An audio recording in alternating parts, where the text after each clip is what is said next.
Alhamdulillah kita masih diberi kemudahan untuk bisa menghadiri sholat secara berjamaah yang dilanjutkan dengan majelis ilmu, dan duduknya kita di majelis ilmu sambil menunggu sholat, maka selama itu juga kita dihitung menjalankan sholat.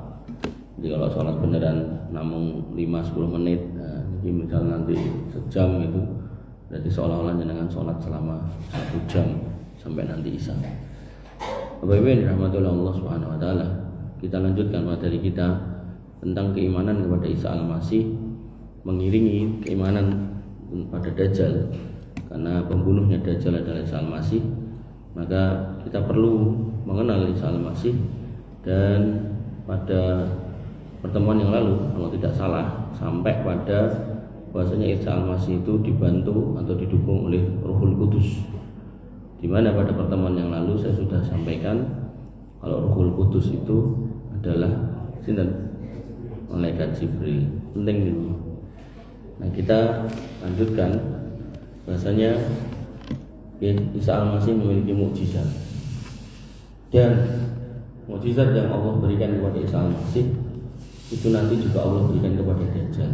Hanya saja dalam kasus Isa Al-Masih itu disebut sebagai mukjizat, dalam kasus Dajjal itu disebut sebagai fitnah. Kenapa? Nah, ini penting.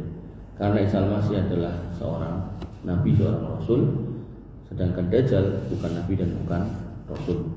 Isa Al-Masih ketika melakukan keajaiban yang beliau lakukan, dia menyadari betul kalau itu datang dari Allah, sedangkan Dajjal tidak. Bahkan dia merasa itu karena memang dia hebat. Udan meduk tenang. Merasa udan meraudan. Ini lemah pukulo tanduranmu pukul. Nah, dia nggak merasa kalau ada Allah, ada Rabb yang kemudian mengizinkan semua itu terjadi. Sampai puncaknya dia pun merasa berarti aku adalah Tuhan itu sendiri. Makanya saya sering mengulang-ulang dan mengingatkan, terkadang kita berdoa berkali-kali tidak kabul gitu kan.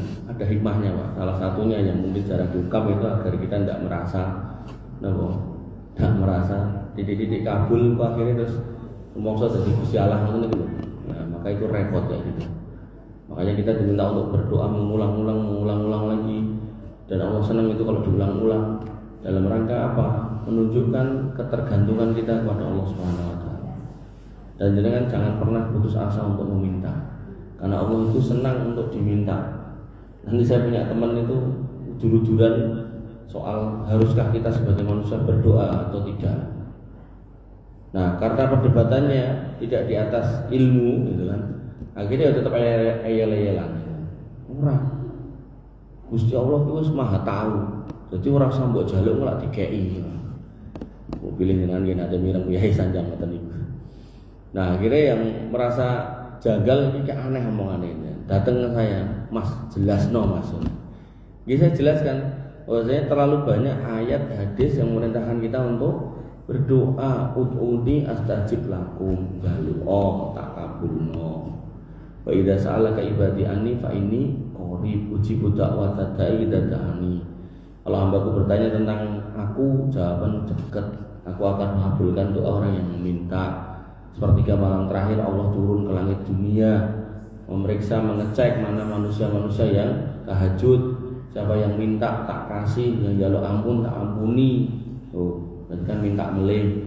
Terus dalam Quran terlalu banyak ayat yang kemudian berbunyi Rabbana atina bla bla bla, Rabbana firlana dunubana, dan seterusnya, Allahumma, dan seterusnya, banyak gitu. Makanya dalil Quran dan hadis menunjukkan bahwasanya kita itu disuruh minta. Bahkan nanti di dalam Riyadhus Shalihin, Allah itu senang sekali kalau kita itu meminta. Bahkan ketika ada seorang yang punya tunggangan, ditunggangi di padang pasir, komplit bawaannya, ada makanan, ada minuman, berhenti terus tertidur, bangun-bangun itu tunggangannya hilang untoni. Dia sudah sedemikian putus asa gitu kan, mau nyari jalan jauh, khawatir engko mati, mergo renek panganan, renek ombe tur yo panas gitu kan. Dia akhirnya sudah putus asa, tertidurlah dia, tiba-tiba untanya ada di sebelahnya, sampai dia saking gembiranya dia mengatakan, alhamdulillah engkau adalah hambaku, aku adalah Rabbmu. Memuji Allah tapi salah ngomong gitu. Nah Allah itu asaddu farhan, lebih gembira ketika seorang hamba itu tobat kepadanya daripada gembiranya orang ini. Nah tobat itu berarti apa? Minta ampunan, berarti minta lagi. Makanya Bapak Ibu yang dirahmati oleh Allah Subhanahu wa taala, jangan lelah, jangan kesel, jangan capek untuk meminta. Jangan minta apa aja, minta terus pokoknya. Ya, makanya kalau ningali Mbah Abdul Qadir untuk orang rampung-rampung kan kok pengajiannya jam piro gitu. Saking khusuknya gitu, enggak apa-apa. Makanya saya enggak berani gagu gitu. Malah dijejeli meja gitu. Ya. Artinya yang memang harus kita lakukan ini senang meminta, dan Allah sangat senang untuk diminta. Ngoten. Ya, pramila orang-orang yang sudah ikhtiar ya harus berdoa. Orang yang enggak mau berdoa tapi sudah ikhtiar tapi enggak mau berdoa, lah itulah orang sombong. Ya. Bapak Ibu dirahmati oleh Allah Subhanahu wa taala, malam hari ini bab kita adalah mukjizat Nabi Isa. Dan selalu saya sampaikan, ya mungkin ayatnya sudah pernah saya sampaikan di depan-depan, pokoknya diulang-ulang. Perkataan yang salah nek diulang-ulang itu terus dianggap benar. Nah, maka ini perkataan yang benar, firman yang benar, kita ulang-ulang barangkali dengan mungkin hafal. Nah, disebutkan pada Quran surat Al-Imran ayat 48, maksudnya Isa Al-Masih itu mendapatkan wahyu Alkitab. Wahyu, jadi bukan dia yang menurunkan, tapi dia yang mendapatkan dari Allah yang menurunkan. Nanti dalam bab ketinggian Allah, bahwasanya semua wahyu itu turun dari atas ke bawah dan hambanya ada di bawah. Ini menunjukkan Allah itu ada di atas, bukan di mana-mana. Nah, nanti akidah orang-orang sufi itu Allah itu di mana-mana. Nah, tidak ditekoki di mana gitu. Yo di mana aja, bisa di hatiku, bisa di hatimu. Nah, akhirnya muncul akidah wahdatul wujud, bersatunya manusia dengan Tuhannya. Nah, Bapak Ibu yang dirahmati oleh Allah Subhanahu wa taala, itu akidah-akidah yang keliru ya. Nah, maka Ali Imran 48 Allah berfirman, wa yu'allimuhul kitab wal hikmah wat taurata wal injil, dan dia Allah mengajarkan kepadanya yaitu Isa kitab ya, pertama. Kemudian yang kedua hikmah, kemudian Taurat dan Injil. Nah, kitab di sini ditafsirkan, ada sebagian ulama tafsir menafsirkan yaitu tulis menulis. Jadi dia pintar tulis menulis. Nah, hikmah itu kan, hikmah itu kalau dalam bahasa kita orang Islam itu namanya sunnah. Jadi sesuatu hal yang tidak tertulis di dalam kitab suci, tapi fungsinya adalah menguatkan, menjelaskan, menegaskan tentang kitab suci itu sendiri. Nah, Taurat dan Injil ya, ini menjadi bantahan buat orang Nasrani hari ini yang tidak mau menjalankan Taurat. Makanya sebenarnya kalau benar-benar mau belajar satu persatu ayatnya dari awal sampai akhir, niku praktek Nasrani hari ini banyak yang tidak sesuai. Seperti contoh misal di dalam Taurat ada larangan makan babi, di Injil tidak ada secara khusus memang. Kenapa tidak ada? Nah, orang Nasrani bilangnya, itu kan ajarannya wong Yahudi, awake dhewe kan itu Yahudi. Padahal di dalam Alkitab Injil itu sendiri dikatakan, aku tidak datang untuk menghapus satu titik pun dari hukum Taurat. Berarti apa? Yang enggak dihapus, berarti hukumnya yang lama masih ada, masih terpakai, masih berlaku. Cara undang-undang itu masih berlaku. Hanya undang-undang itu kan bisa diperbarui pasal tertentunya, atau nanti dibikin tuh undang-undang baru, terus nanti pasal terakhirnya dengan dikeluarkannya ini maka undang-undang sebelumnya dinyatakan tercabut, dicabut kabeh. Nah, maka ketika di sini disebutkan ada Alkitab, Al-Hikmah, wa Taurat, wal Injil, berarti memang Injil itu juga menguatkan Taurat. Nanti dalam ayat yang lain dikatakan, wa idh qala Isa bin Maryam li bani Israil, dan ketika Isa bin Maryam itu berkata kepada orang-orang Bani Israel, inni Rasulullah ilaikum, aku itu Rasul untuk kalian, musaddiqan lima baina yadayya, aku itu membenarkan apa yang hari ini ada di antara kamu, yaitu apa? Hukum-hukum Taurat. Saya tidak datang untuk menghapus itu. Wa mubassiran bi rasulin ya'ti min ba'di Muhammad, Dan aku memberi kabar gembira akan datangnya nabi baru yang nanti akan datang bernama Ahmad. Nah, insya Allah nanti yang kedua ini nanti tak susunkan bagaimana kemudian nubuat kedatangan Nabi Muhammad. Di Quran disebutkan kalau Isa mengkabarkan, nah maka kita cari di dalam Alkitab ada di ayat berapa. Saya melihat yang webur gede tak gambar strukturnya gitu. Bagus gitu. Makanya Bapak Ibu yang dirahmati oleh Allah Subhanahu wa taala, zaman dulu waktu saya masih seumuran mas-mas ini kan, itu ngisi pengajian dan canom-nom ya. Bingung ngisi apa gitu. Karena yang diharapkan suatu materi yang kemudian langsung bisa membongkar keraguan seorang pemuda dalam berislam. Singkat cerita, ketemulah saya sama orang Nasrani diskusi gitu kan. Nah akhirnya saya ketemu itu sebuah materi yang luar biasa, yaitu apa? Nubuat Muhammad di dalam Alkitab. Makanya dulu saya ngisi tanam-tanam gini, saya posisi masih nom, mereka lebih nom, jadi saya kuliah, mereka SMP, SMA gitu. Nah, itu saya sampaikan tentang Nabi Muhammad enek loh dalam Alkitab, tak jelaskan. Gitu. Makanya Bapak Ibu yang dirahmati oleh Allah Subhanahu wa taala, mungkin dengan belum pernah dengar atau entah pernah dengar juga gitu kan, maka saya berharap ketika nanti bisa saya sampaikan sehingga itu menguatkan iman jenengan. Yang fungsinya adalah apa? Ya apapun yang terjadi, aku pokoknya gini dong. Apapun yang terjadi, pokoknya aku kudu sholat. Buat masalahku segede apapun, ya aku harus seperti ini, tidak boleh berbeda haluan. Apapun yang terjadi, sakitku separah apapun, aku harus seperti ini. Kaya miskin serangga gas, pokoknya aku kudu ngene, kudu sholat, kudu iman sampai mati. Bapak Ibu dirahmati oleh Allah Subhanahu wa taala, Al-Imran 49 ayat 8 disebutkan bahwasanya dia memiliki kemampuan untuk menghidupkan orang mati dan menyembuhkan orang buta. Wa rasulan ila bani Israil anni qad ji'tukum bi ayatin min rabbikum, dan sebagai rasul buat kalian wahai Bani Israel, maka aku telah datang kepadamu dengan suatu mukjizat dari Rabbmu, yaitu apa? Anni akhluqu lakum minat tin ka hay'atit thairi fa anfuhu fihi fayakunu thairan bi idznillah. Ini loh yang tadi saya bilang, kalau Isa itu selalu menyadari kemampuannya itu datang dari Allah, yaitu aku membuatkan bagimu sesuatu dari tanah berbentuk seperti burung, lalu aku meniupnya, maka ia menjadi seekor burung biiznillah. Kenapa kok dia menyadari sebagai rasul sedangkan Dajjal enggak? Nah, di sini perbedaannya, dengan harus paham. Karena kemampuan Isa diberikan oleh Allah kepada Isa sebelumnya ada pertemuan atau pengkabaran yang kemarin kita bahas, yaitu oleh Roh Kudus itu sendiri. Dan itulah yang kemudian Nabi Muhammad sebelum ketemu dengan Jibril itu sendiri, itu pernah ketemu dengan Waraqah bin Naufal, dan Waraqah bin Naufal melihat tanda kenabian. Nah kok delalah, nabi-nabi itu dikasih tanda, enten tembong tak enten iki ten geger terus tukul wulune. Nah, aja digoleki. Kok gak ngaku nabi.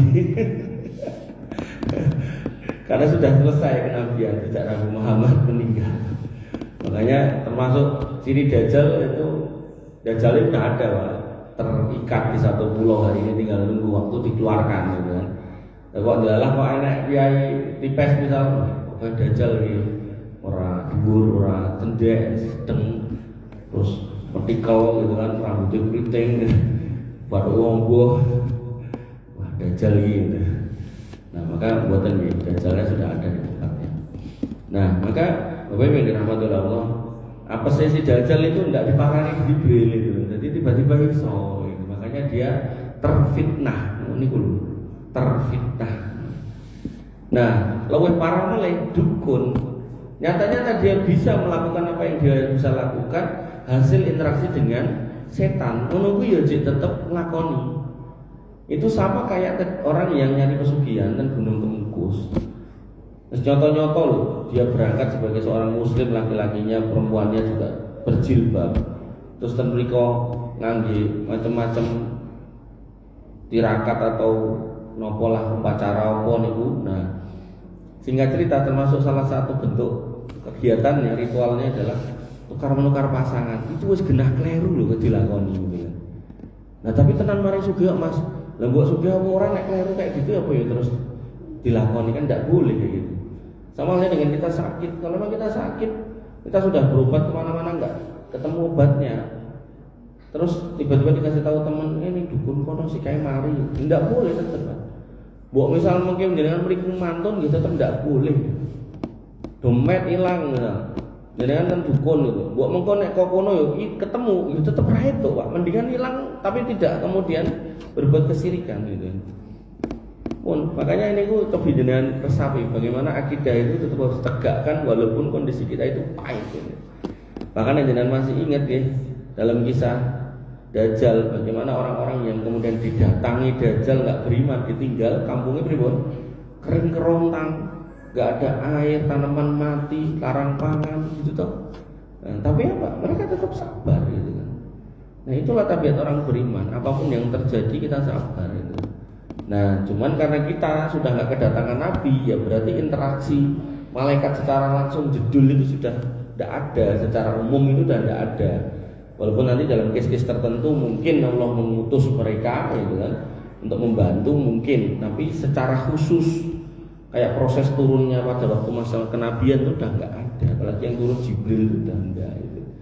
Makanya Bapak Ibu dirahmati oleh Allah Subhanahu wa taala, pentingnya belajar ini untuk dicetakkan secetak-cetaknya gitu. Dan jenengan kalau memang nggak cetak, memang taklet itu. Ini sih bener piye to Mas gitu kan. Jangan sampai kemudian dengan sendiri juga penuh tanda tanya dan akhirnya dicanda-candai dewi. Nah, niku yang pertama, dia bisa menghidupkan atau membuat burung dari tanah. Dan dia tadi dikatakan di sini, beliau dikatakan bahwasanya biidznillah, dengan izin Allah. Wa ubriul akmaha wal abrasa wa uhyil mauta biidznillah. Dan aku menyembuhkan orang buta sejak lahir dan orang yang penyakit kusta yang belang-belang nih sosok esopukul dewi ini. Dan aku menghidupkan orang mati biiznillah. Makanya nanti bedanya korun dengan orang beriman. Korun itu ketika mendapatkan harta banyak, dia nggak mau mengakui kalau itu biiznillah. Utituhu min ilmi. Aku dapat karena aku pintar, gelarku oke, channelku oke, atau apalah dekenganku oke. Tapi orang beriman apapun yang didapat maka itu biiznillah, rezeki dari Allah, atas izin Allah. Apapun so. Nah itu orang diblok tiba orang itu sing ngateri tanggaku, yo itu atas izin Allah. Sing membuat tetangga kita datang ke rumah kita antar dan seterusnya. Makanya Bapak Ibu yang dirahmati oleh Allah Subhanahu wa taala, penghayatan seperti ini perlu dipahami. Nah, sampai kita nanti tiba-tiba, wah ini mergo aku pinter ngolah lemah dan dipanen oke, pinter nerawat sapi akhirnya sapine dadi lemu, pinter dol tinuku akhirnya sugih sangka dagang, dan semua atas izin Allah. Termasuk apa? Ketika dengan gerah, jangan sampai dengan keluar kata-kata, aku nek ra priksa ning dokter kae ra bakal mari. Niku sok-sok kula kerep niku. Atau aku nek ra ngombe bojone iki ra bakal mari klentu. Karena semua atas izin Allah. Nah, wasilahnya dokter dan budrek niku wae. Ini boten iklan ya. Bapak yang dirahmati oleh Allah Subhanahu wa taala, wa unabbiukum bima ta'kuluna wa ma tadakhiruna fi buyutikum. Dan aku beritahukan kepadamu apa yang kamu makan dan apa yang kamu simpan di rumahmu. Nah, jadi sampai tahu Isa Al-Masih. Inna fi dzalika laayatan lakum in kuntum mu'minin. Sesungguhnya pada yang demikian itu terdapat suatu tanda kebenaran tentang kerasulanku bagimu jika kamu orang yang beriman. Kemudian ayat lain yang serupa, Al-Maidah ayat 110. Wah, ini pernah kita baca, kita ulang lagi, kita baca, kita ulang lagi. Idz qala Allah ya Isa ibn Maryam, "Udzkur ni'matiya 'alaika wa 'ala walidatika id ayyatuka bi ruhil qudus tukallimun nasa fil mahdi wa kahlan." Dan ingatlah ketika Allah berfirman, wahai Isa putra Maryam, ingatlah nikmatku kepadamu dan kepada ibumu sewaktu aku menguatkanmu dengan Ruhul Kudus. Nah, kemarin kita sudah bahas. Maka engkau dapat berbicara kepada manusia di waktu kecil dan dalam buayan dan juga setelah engkau dewasa. Sejak kecil udah bisa ngomong. Nah ini sudah pernah kita bahas juga.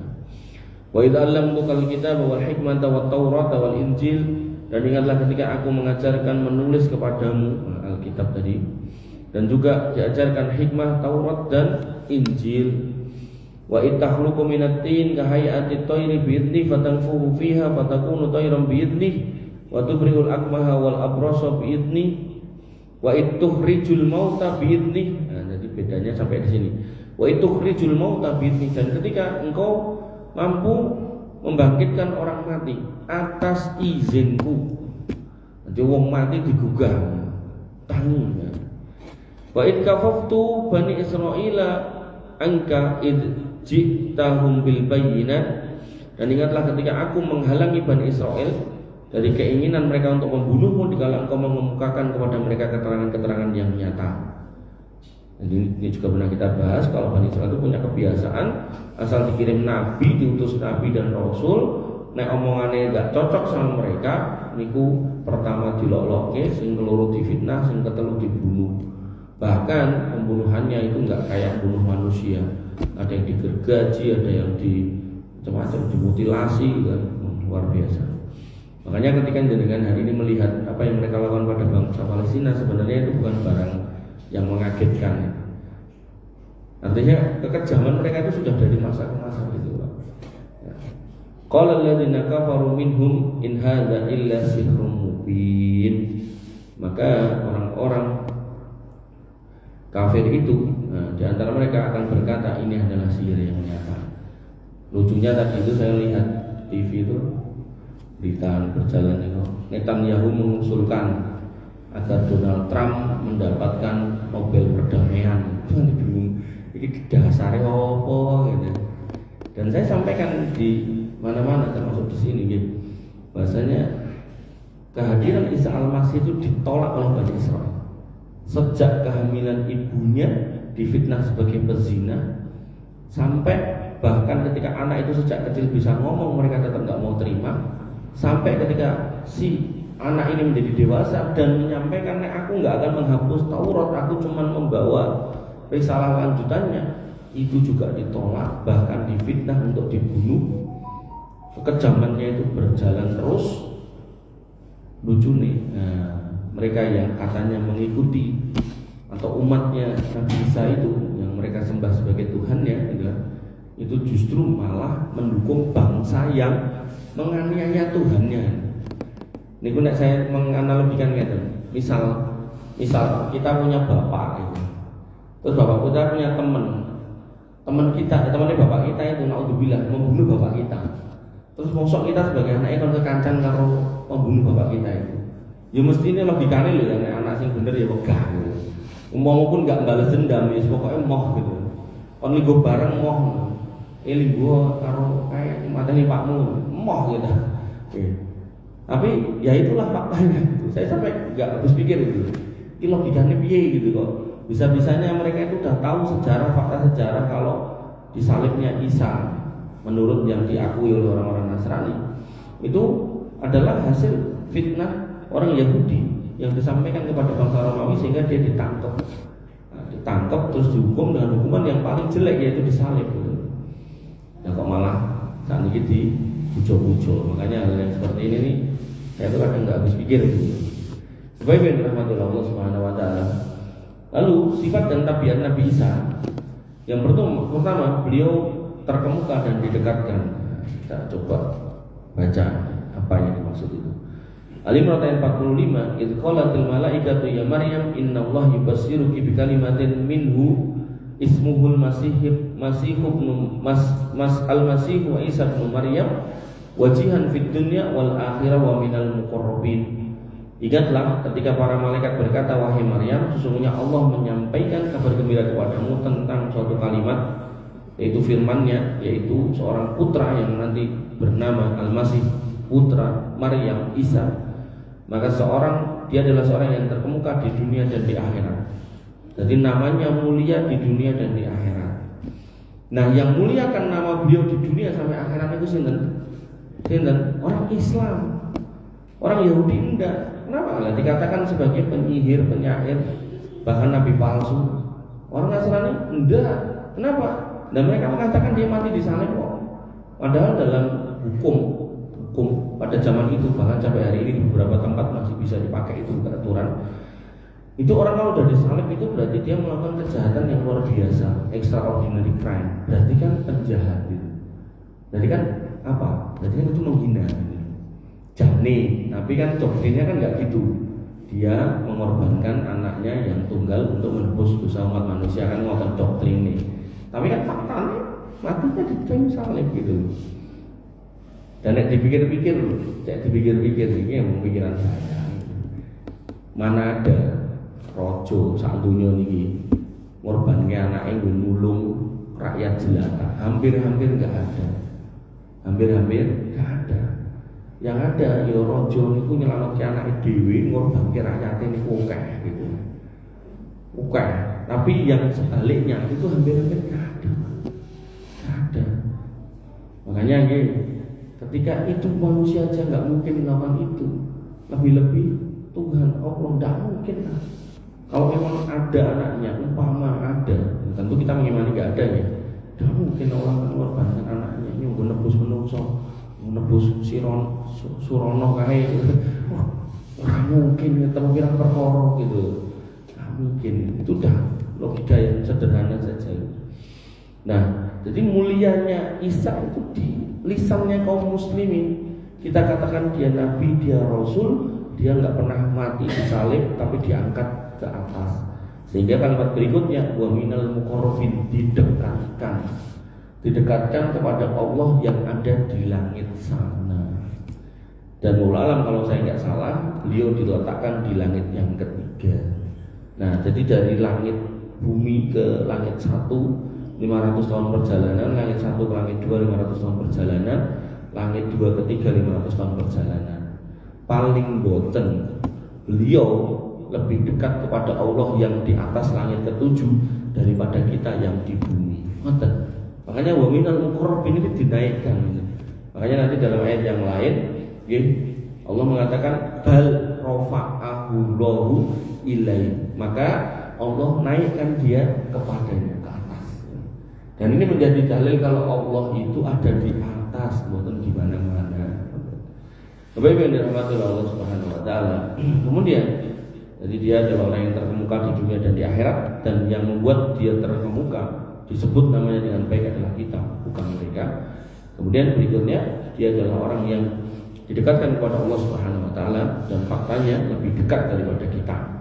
Dan tugas beliau belum selesai sampai nanti hari kiamat beliau suruh turun lagi untuk menyelesaikan PR yang masih tertinggal, yaitu meluruskan umatnya yang menyembah dirinya, membunuh babi, mematahkan salib, dan kemudian memimpin manusia untuk berperang melawan Dajjal. Dan tugas beliau secara khusus adalah membunuh Dajjal. Nah, kemudian ciri berikutnya dari beliau adalah orang yang sholih. Wa yukallimun nasa fil mahdi wa kahla wa minas sholihin. Dan dia berbicara kepada manusia sewaktu dalam goyang dan ketika sudah dewasa. Dan dia menjadi orang yang sholih. Ini menjadi indikasi Pak Bu, orang soleh itu mboten wong sing mengunci diri, saged srawung karo tanggane iso ngomong, mboten meneng ae ning omah. Ngerti-ngerti napa bunuh diri naudzubillah itu. Jadi orang soleh itu kata Nabi SAW, alladzina yukhalitun nas wa yasbiru ala adahum khairum minal ladzina la yukhalitun nas wa la yasbiru ala adahum. Orang yang baik itu orang yang mau gaul serawung sama orang lain dan bersabar. Kenapa harus bersabar? Karena kalau kita gaul sama orang, misalnya ini kali dosa, tentu setiap orang menyikapi kita beda-beda, makanya kan sabar. Terus genah niku, genah harus sabar. Nah, dan itu lebih baik daripada kita tidak mau gaul kepada orang, tidak mau serawung, di ngeti wong, rengut, di sopo aruh, bisu gitu. Para mulai wong LDI, pokoknya saya pulang dan untuk wong LDI, wah paling raceton. Angger aku tapi salam, assalamualaikum, jawaban oge, piye itu. Jawabannya oge, serang genah gitu. Tapi ya kita nggak boleh balas gitu ya. Kita tetap ya dia muslim ya. Kita nggak boleh mengkafirkan dia. Ya sudah. Dosa tanggungan dewi gitu. Nek gelem rumah kita kandung, nek gelem yo karepmu gitu. Makanya Bapak Ibu yang dirahmati oleh Allah Subhanahu wa taala ini. Orang solih dan dia berbicara sama manusia. Bapak Ibu yang dirahmati oleh Allah Subhanahu wa taala. Lalu berikutnya masuk bab yang baru, yaitu beliau hanya diutus untuk orang Bani Israel. Saya bacakan ayat Qur'annya, nanti di ayat Alkitabnya ada sebenarnya. Cuman kok aku tuh heran sama mereka tuh kok nggak peka gitu. Ayatnya itu masih ada, nggak terhapus, nggak dibuang, tapi kok yura peka gitu. Ngomong gelem peka gitu kan penak aja, tapi ya Allah mengerikan. Di Quran disebutkan pada Quran surat Al-Imran 49, wa rasulan ila Bani Israil. Dan dia sebagai rasul kepada Bani Israel. Sudah jelas. Nanti dalam As-Sof tadi saya sebutkan tadi, wa idh qala Isa bin Maryam li Bani Israil. Dan berkata Isa bin Maryam untuk Bani Israel. Di sini tadi malah tambah jelas lagi dikatakan bahwasanya ini qad ji'tukum bi ayatin mir rabbikum. Aku datang untukmu dengan membawa ayat dari Rob kalian. Untukmu. Berarti kan utusan ini. Makanya jangan dipes kan, mungkin nek lurai ganti gitu kan, akan ada acara apa gitu kan, terus saya dapat SK Pak Wali Kota kan dari lurah dan dipes kan ngoten. Tebon nek desa Sanjang ngoten tapi posisinya mboten ten dipes, ten kelurahan liyo. Nah, wargane protes gitu. Kowe sapa gitu. Nah, simpel sebenarnya. Kemudian Al-Imran ayat 50, wa musaddiqan lima baina yadayya minat Taurat wa liukhilla lakum ba'dal ladzi hurrima 'alaikum wajitukum bi ayatin mir rabbikum. Diulangi lagi. Dan aku sebagai orang yang membenarkan Taurat yang datang sebelumku, dan agar aku menghalalkan bagi kamu sebagian dari apa yang telah dulu kamu haramkan. Jadi orang Bani Israel itu kurang gawean, dihalalkan tapi diharamkan karo dia. Allah halalkan, dia haramkan. Yang haram dihalalkan. Diwolak-walik rakan-rakan. Dan aku datang kepadamu membawa suatu tanda mukjizat dari Rabbmu. Nanti aku datang kepadamu membawa mukjizat untuk kamu Bani Israel. Ayat yang ketiga, wa qaffayna ala asarihim bi Isa bin Maryam musaddiqan lima baina yadayhi minat Taurat wa ayat wa atainahul injil fihi hudaw wa nura wa musaddiqan lima baina yadayhi minat Taurat wa hudaw wa mau'idatan lil muttaqin. Dan kami teruskan jejak mereka dengan mengutus Isa putra Maryam. Sebelum Isa, nabinya siapa? Musa. Musa nabi siapa? Bani Israel. Di sini dikatakan kami kirim Isa untuk melanjutkan. Nah, makanya nanti lurah yang ini misal sudah nggak jabat, nah dilanjutkan lurah yang lain, nah gitu. Nah didelok SK-ne bener tipes, orang kleru serengan atau mana bayangan atau, nah sehingga kalau udah bener ya sudah, memang berarti posisinya di situ. Nah kemudian pada Al-Maidah ayat 78, lu'inal ladzina kafaru min bani Israil ala lisani Daud wa Isa bin Maryam dzalika bima asaw wa kanu ya'tadun. Orang-orang Bani Israel, orang-orang kafir dari Bani Israel telah dilaknat melalui lisan ucapan Daud dan putra Maryam. Siapa dua nabi ini? Nabinya Bani Israel. Yang demikian itu karena mereka durhaka dan selalu melampaui batas. Kemudian Al-Maidah 110, idz qala Allah ya Isa bin Maryam dzkur nikmati alaika wa ala walidatika id ayyatuka birul qudus tukallimun nasa fil mahdi wa kahla. Dan ingatlah ketika Allah berfirman, wahai Isa putra Maryam, ingatlah nikmatku kepadamu dan kepada ibumu sewaktu aku menguatkan kamu dengan Roh Kudus. Yaitu kapan? Ketika dia berada di tengah-tengah Bani Israel. Wa id allamtukal kitab wal hikmata wa taurata wal injil wa id takhluqu minad din, dan seterusnya. Bapak Ibu yang dirahmati oleh Allah Subhanahu wa taala. Kemudian pada Az-Zukhruf ayat 63, walamma ja'a Isa bil bayyinati qala qad ji'tukum bil hikmah wa li ubayyina lakum ba'dal ladzi ba'dal ladzi takhtalifuna fi fattaqullaha wa atiun. Dan ketika Isa datang membawa keterangan, dia berkata, sungguh aku datang kepadamu dengan membawa hikmah. Munya kembali kepada siapa? Bani Israel. Dan untuk menjelaskan kepadamu sebagian dari apa yang kamu perselisihkan. Siapa yang berselisih? Bani Israel lagi. Mungkin ini kira-kira. Kemudian Az-Zukhruf ayat 64, innallaha wa rabbi wa rabbukum fa'budu hadza siratal mustaqim. Sesungguhnya Allah adalah Rabbku dan Rabbmu, maka sembahlah Allah. Ini adalah jalan yang lurus. Kemudian As-Saff ayat 6 yang tadi sudah saya singgung, wa idz qala Isa bin Maryam ya bani Israila inni rasulullah ilaikum. Dan ketika Isa bin Maryam berkata, hei bani Israel, aku ini rasul untuk kamu.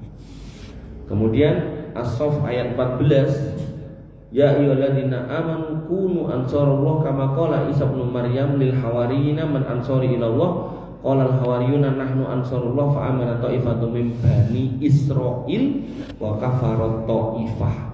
Ya orang-orang yang beriman, jadilah kamu penolong-penolong agama Allah sebagaimana Isa putra Maryam telah berkata kepada pengikutnya, yaitu para hawariyun, siapakah yang akan menjadi penolongku untuk menegakkan agama Allah? Pengikutnya yang setia berkata, kamilah penolong engkau. Lalu segolongan dari Bani Israil beriman, dan segolongan yang lain kufur. Baik yang dirahmati oleh Allah Subhanahu wa taala, nanti di dalam kitab disebutkan bahwasanya aku tidak diutus kecuali untuk domba-domba yang tersesat dari Bani Israel. Jelas nih.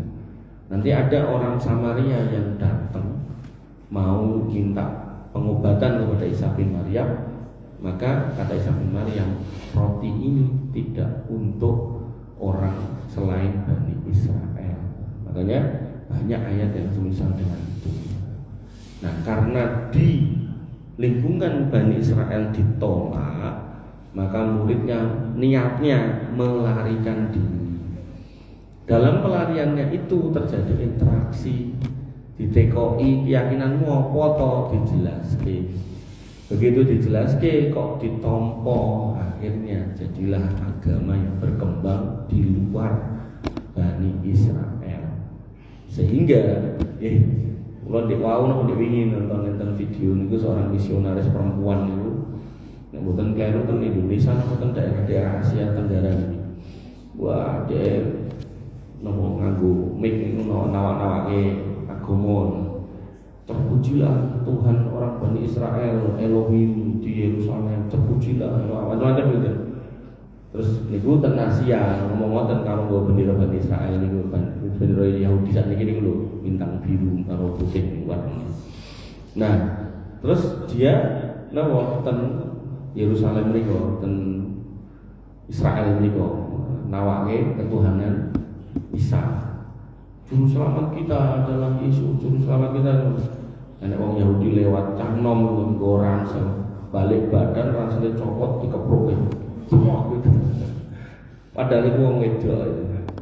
Dan ya itulah.